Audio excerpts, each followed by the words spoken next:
Ето ни на плажа на Русалка на 13 юли и да видите как няма жив човек.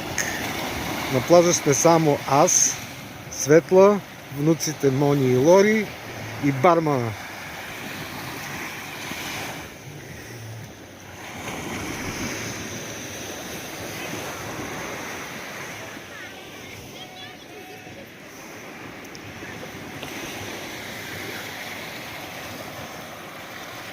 Децата ловят медузи.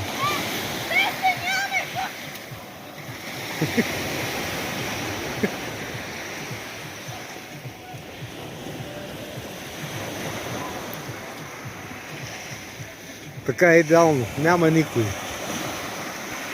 Само ние.